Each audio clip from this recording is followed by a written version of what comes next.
Good morning, everybody, and welcome to the third installment of the Smoking Barrel. I'm Rustin Edwards, and as always, with my illustrious co-host, based in the baking sun of Dubai, Mr. Matt Stanley. Top of the league. Not going to mention it again. So, Matt, what is going on today? What do we have happening this week? We've got a lot of things have transpired over the last week, and let's get rolling into it. You were in APEC. How was Singapore? What was the mood for the oil trading market in Singapore? Well, the last 2 weeks have been been tiring, but great. It's, Singapore, as you said 2 weeks ago, it was busy. I mean, it was one of the busiest I've ever known it. There was a number of reasons. Obviously you had APEC, and that was the first one for 3 years. It was a busy one for us as Kepler because we had our first event on the Monday morning, which was a legacy from the JBC acquisition we made. And that was really well attended. We had about 300 people there for a Monday morning of APEC. It was reassuring. Free mimosas? And then, free mimosas? Yeah, there was. That's why we got 300 people there. Bloody Marys as well. No, it was very professional. The guys did a great job. It was, it's been an extraordinarily difficult market to opine on, to form opinions, and to run pieces on without upsetting everyone who's involved in it, or many participants who are involved in it. And that was really the kind of theme for the week. It was as busy as I've ever known it, but it was about as sociable as I've ever known it as well. I think it was a lot less serious. It was more, whether that's because, everyone wanted to cuddle and hadn't seen each other for a long time, so got around a bar in Boat Key or wherever it was, but everyone was a lot more accommodating. There was no everyone had agendas, but I don't know if the dynamic of the market has shifted a bit, or if I'm turning into an old man, or what it is. But it was, the parties were packed. Lots of people traveled. The flights were full. Then we had the Grand Prix. I left before the Grand Prix because hotel prices went mad because everyone came over for that. And, that was really busy. And then you had SIBCON last week, the big bunkering exhibition, which was as busy as ever, apparently. And then I was in Fujairah for the Gulf Intelligence Energy Markets Forum. That was really busy as well. You had some, some remnants of memories that COVID is still a thing, because some people had to have a PCR test, some people tested positive. So look, it's been a really good couple of weeks. It's been really good to catch up with people personally, but also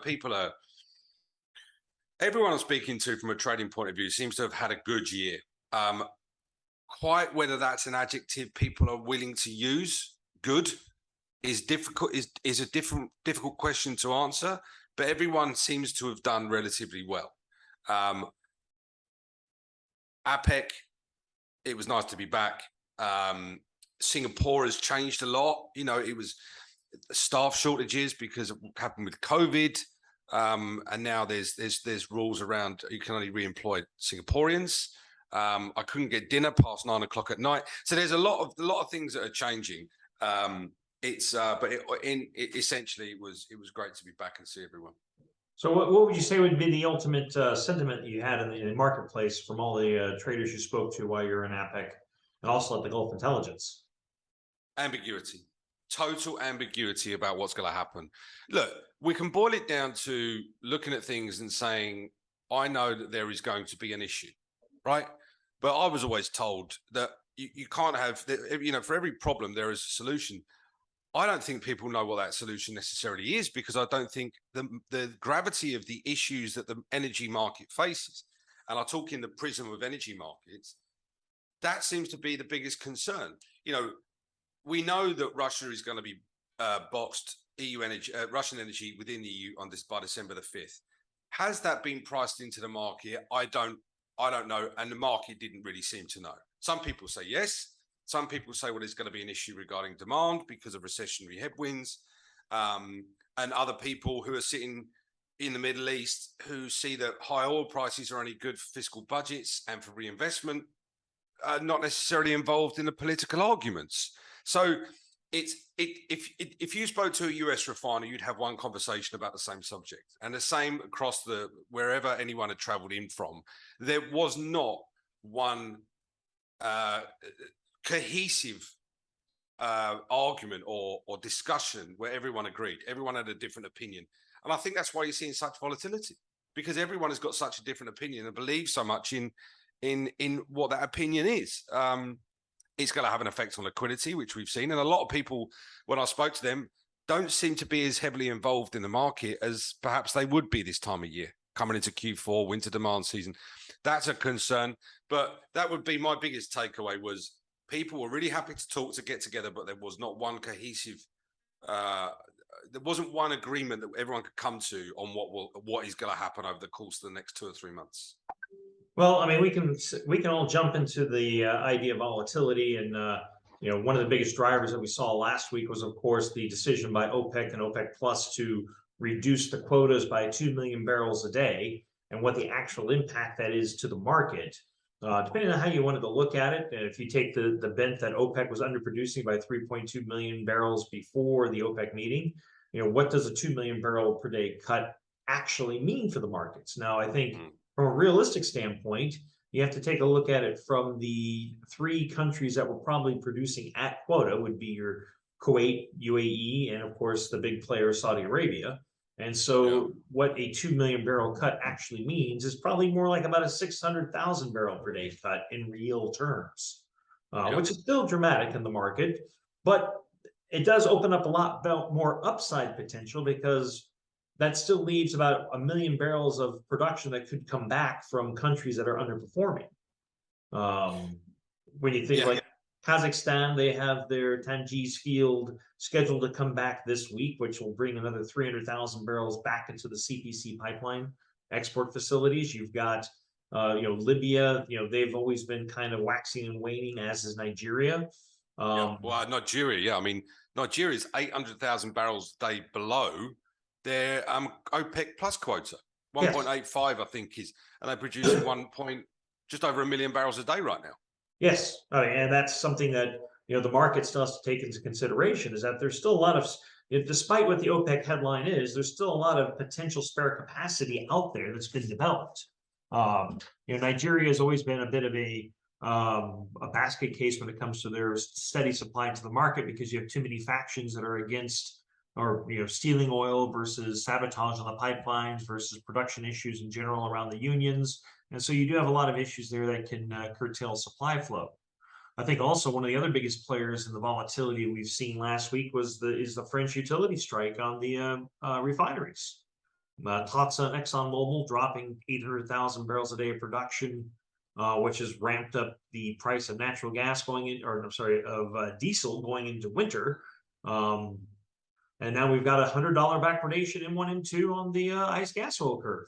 111 right now.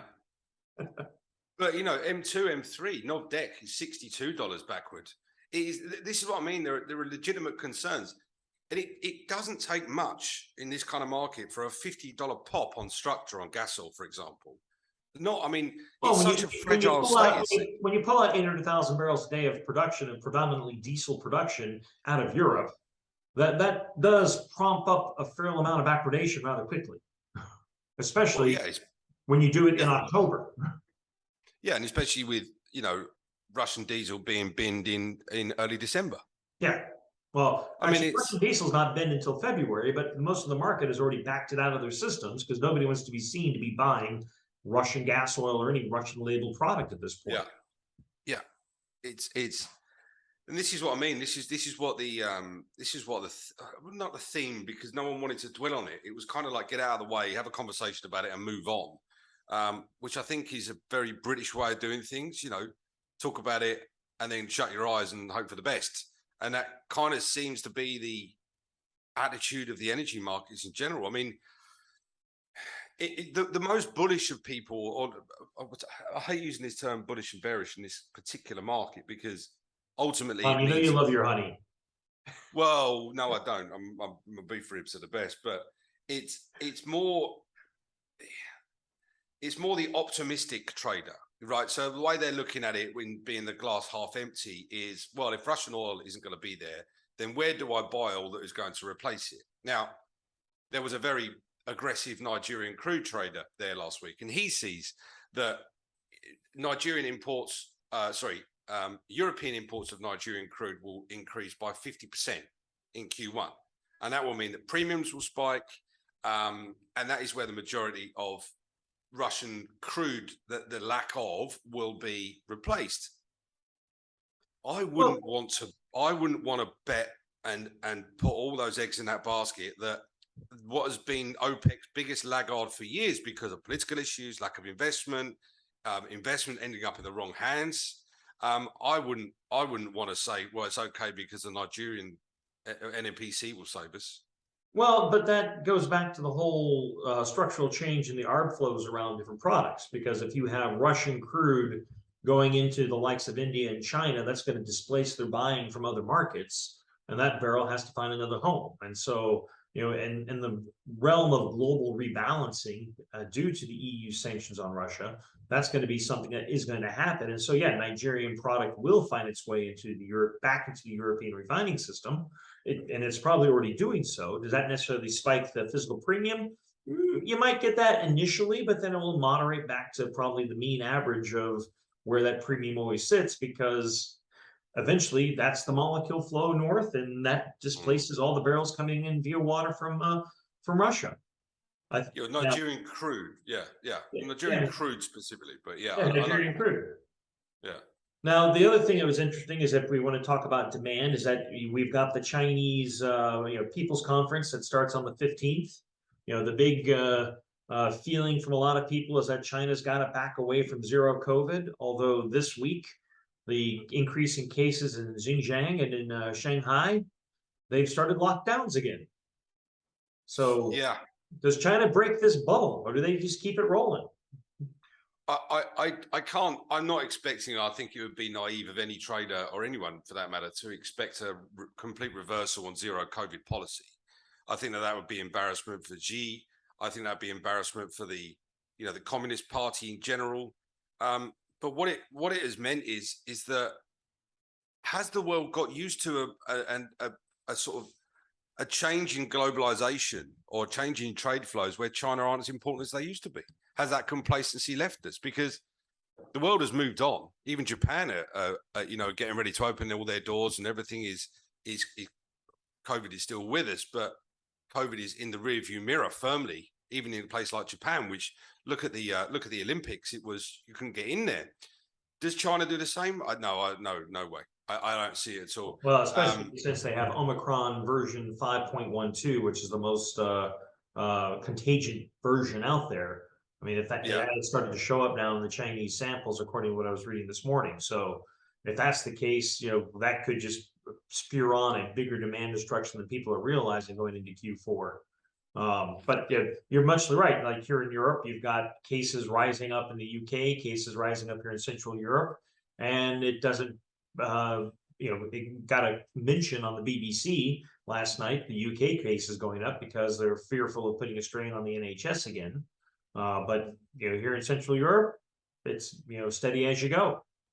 Yeah, I mean, it's the same here as well. I mean, in terms of a news value, you'd have to be quite morally bankrupt in order to not think that it has any value. It does, of course, it does. Public health is what any government is going to want to ensure, but does it hold as much coverage or as much interest as it used to? No, it doesn't. It's obviously, people are still being diligent. And like I said earlier, when we started off today's show, is that, I had have a PCR test to go to Fujairah last week. It was annoying, but you understood find a place to give you a PCR test. Well, that was the issue. So they went, what is this PCR test you speak of? But no, I found it. What does it mean for demand? Look, and this is another thing that came out of OPEC. Everyone was like this. Can't wait until China come out of lockdown. But what is that worth? The consensus really was between $15 and $20 a barrel, flat price. That's what people saw. Because at the moment, yes, stocks are being drawn, but I think they've drawn down about 80 million barrels at the moment. But the average price they bought that oil at during COVID was about $10 a barrel. So is that skewing GDP numbers? I don't know. People see it. It's Well, like Biden with his SPR policy. People see that as a bullish thing, that he needs that oil replaced at some point, rather than, well, there's more oil in the market. In the grand scheme of things, it's a drop in the ocean.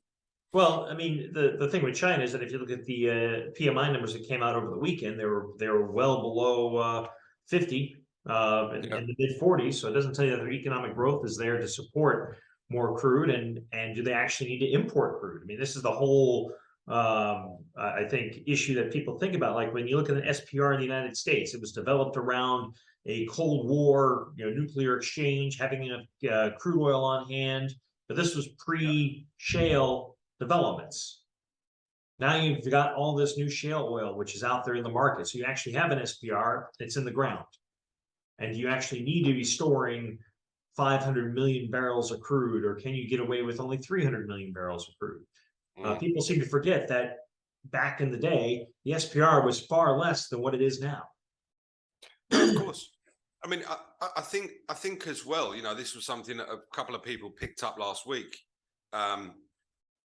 The new export quotas that China are having for Q4, it seems to me that there will be a clear division in that Asia will be looked after by China and Chinese refiners, and that Europe will need the flow from the Middle East and probably West Coast India, and people will do what they have to do to ensure flows.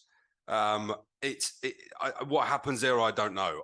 That's another ambiguity, but it seems like arbitrage flow will seem less and less, and that may be something that people can leverage.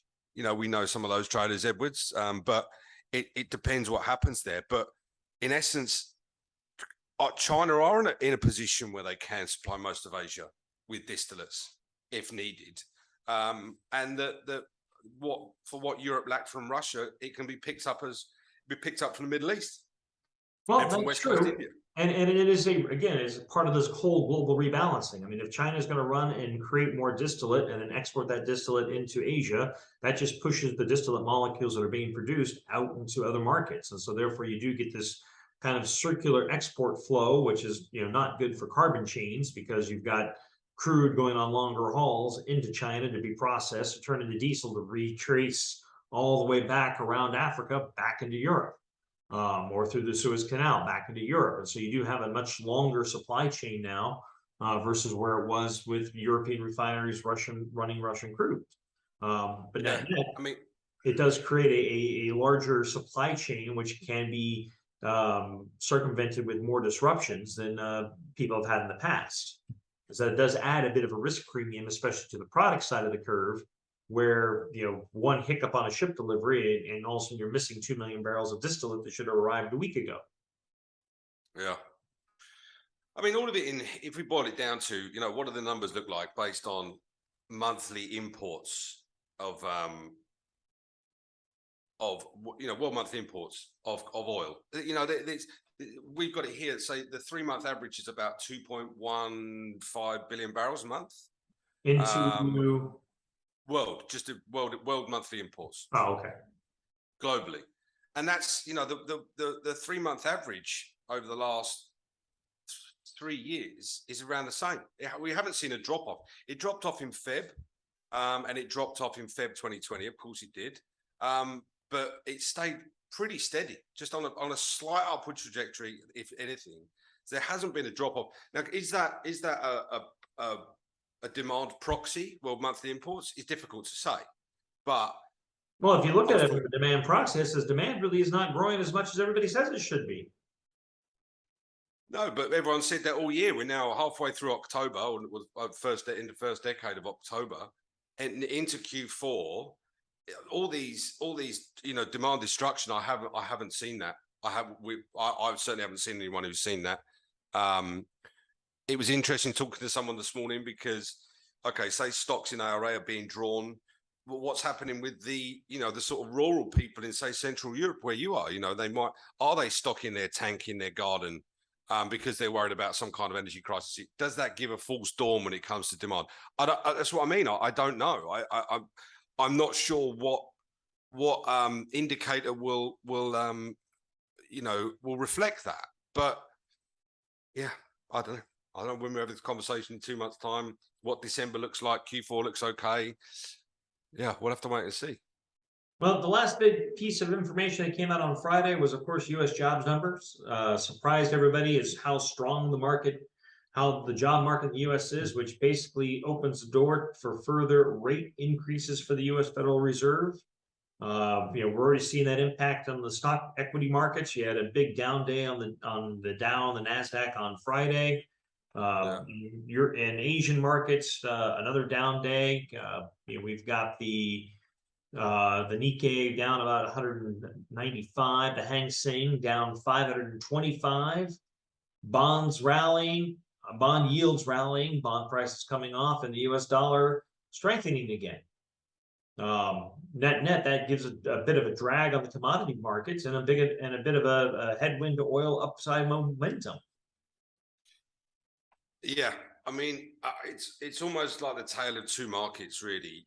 It's I refer back to OPEC in Singapore. So most people are advertising for jobs, but they're not giving the jobs to the people who used to be there.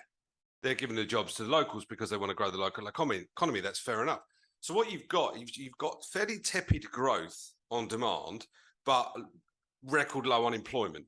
I mean, I think unemployment based on the data last week was about 3.5% in the US. Yeah, 3.5%. Which is low. But a lot of that's also, if you look at the participation rate, that dropped as well. So that tells you less people are in the employment pool. Yeah, but I mean, what is the market looking at? It's looking at, what the Fed do on the back of this. So people are pretty much think it's baked into the cake that there's going to be another 0.75% hike at the Fed meeting again next month. That's obviously all of this is going to start to have an effect. And what it will mean is what it means in real terms. So if I look at the UK, for example, which their fiscal policy is on a similar trajectory, maybe not as strong as the US. Only because the people in charge of the UK are twats, for want of a better term. But that's a highly technical term there. Yeah, well, there is. I hope the viewers agree. I'm sure they will. If Boris is listening, you're okay, mate. I'm sure he's not listening, though, so we're fine. Some people see that, when interest rates are at, say, 3%, if you're going to go to 4% and you can't afford your mortgage, you shouldn't have got that mortgage in the first place. So I don't agree with that particular argument. But lots of people are concerned that there will be, a sort of a lot of the equity that's been built up, 15 to 20% will be given back over the next year. I mean, look, here in the UAE, we're fairly sheltered from recession, but people are looking closer and closer about where they're going to invest their money. I was looking to buy somewhere. I'm going to wait, and I'm not sure where it all goes. We follow Fed policy because of the dollar peg, and this is what I mean. Again, I know it's an easy way out, and it's not a cliche, but it is as a big wait and see. And I think that's a majority of the market. It's a very reluctant market. Open interest has come off, and it has continued to come off for the last 3 or 4 months, but flat price is up 18% since the 26th of September. Now, I know OPEC Plus have got something to do with that, but the sell-off that Plus has to do about 19 of that, or about 99% of that 18% increase. Well, yeah, maybe, but yeah, perhaps. But what does that mean? That oil isn't following what's happening in the wider economy? If His Excellency Prince Abdulaziz says, well, there's a detachment from the physical and the futures markets, well, is there a detachment from oil market realities to economic realities? Well, I think there's a big detachment from OPEC Plus and their decision and the economic reality of the world. The fact that they're trying to support oil price by reducing supply to the market to goose the price higher creates a very short-term gain for them, but a longer-term pain / deeper recession that can happen because energy prices are far ahead of where the GDP can support. I mean, at this type of price level, you expect 6% growth worldwide, and the world's maybe at 2%. So at this point, you've created a massive headwind to economic recovery, economic growth, because you just keep energy prices too high. And at some point, those cows come home. And so at some point, prices do come off to absorb the actual demand profile that gets created and where people can afford to buy energy. I mean, with rate increases and with the the drag that has on global business, because it's one thing about the homeowner, someone looking to buy a house. The other thing to think about is all the companies out there that have been buying on rotating credit lines that are LIBOR US dollar rate fixed with a premium. And as those rates go up, their cost of buying their own goods that they sell in their stores and their shops starts to go up because they have to offset that cost of financing. And that just creates even more of an economic drag. So you got high energy costs on one hand, you've got high financing costs on the other hand, and eventually that just causes things to go down. Well, it does, but I mean, if you look for a bellwether, people ask me about is I don't know, people say the same to you, but what's happening with gasoline prices? I'm like, well, this is what might happen, that may or may not happen. Yeah, but crude oil is doing something different. And yeah, it is. And it's odd now that people are asking a sort of question by default on what's happening with gasoline refining margins. Because I went to fill the car up this morning, and we've got a big, because you need a big SUV in the Middle East, you can't have anything but, Fiat 500s. I don't even think you can buy one. But it's sort of half the cost of what it was at the end of June. And gasoline prices, because refining margins, because people are worried about demand, cracks are still weak. So actually, you've seen a complete detachment from what's happening with crude flat price. Gasoline hasn't really moved. In fact, it's sold off linear what crude oil's ready. Well, gasoline in Dubai may not have moved because gasoline is subsidized there. You look at gasoline prices in other places around the world, it has gone up because the margin has gone up. I mean, the cracks have gone up. Well, no, he's not subsidized. It follows very much what's happening with RBOB. It's deregulated. It's regulated, but it's not subsidized. Well, if we look at gasoline cracks, I mean, they're up. They've made a big move higher in the last couple of days. I mean, the 321 crack is currently up at $33 a barrel now. Now, granted, a lot of that's distillates at 46, but gasoline has actually moved up and it's pushed all the resids and everything else down into the lower part of the equation. Yeah. Yeah. I mean, I think here as we look forward, going forward, I think as we're getting into the wee time here, I think people are going to be watching the Chinese Congress as it starts to meet on the 15th. The 16th to see what signals they're going to bring out. Don't really see too much economic news that comes out this week, except more inflation data out of the US and out of the EU, which I think will also help paint the picture of what central banks are going to do. I think the only other big question mark in my head is that you have the Bank of England's support measures fall out on the 14th. Yeah. And we'll see what that does to the gilt. Well, they've come out this morning and said they're going to buy as much as they can before Friday. So, I mean, it doesn't send the best signal, really. I think that if there's you're right, CPI and PPI next week in the US, I think if there's another sort of miss to the upside, that's a serious concern that people have. EIA data at the moment seems largely ignored. I remember the days when you and I used to get together at sort of 6:29 Dubai time. What's happening with stats? What's happening with stats? And we'd see a 50-cent move. It's largely ignored. I mean, it's still a factor, but the usual weekly indicator that was there in the oil market seems to be less and less relevant. People are looking at the bigger picture. I think all eyes on China, but anyone who tries to price in that there's going to be a U-turn on policy is naive. And that would be a foolish move to make. It's inflation and what happens with overall US sentiment, economic sentiment. That will really be the catalyst for me. It's really going to be, how big of a recession do we have and how long is it going to take to get out of it, in my mind. But hey, that's what we have all today, time for today. So once again, I'm Russ Edwards, based in Geneva. Looking forward to our next discussion next Monday. Matt Stanley. Cheers. Be good. If you can't be good, be careful. And if you like what you see, please click that like button. Please click that subscribe button. And we will be talking to you later. This is the Smoking Barrel. Out.